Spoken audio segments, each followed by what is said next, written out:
বাঙালি বাড়ির কচুরলতি দিয়ে একটা গোপন রেসিপি।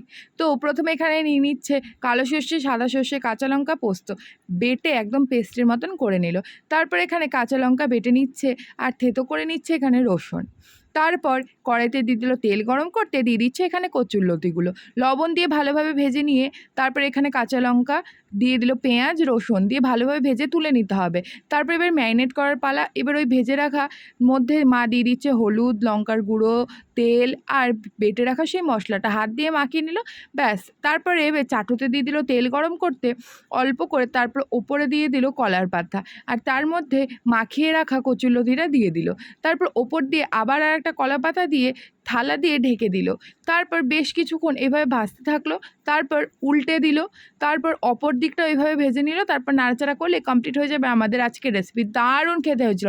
তোমরা অবশ্যই ট্রাই করো আর এরকম রেসিপিতে সাবস্ক্রাইবও করে দিও। Bye bye.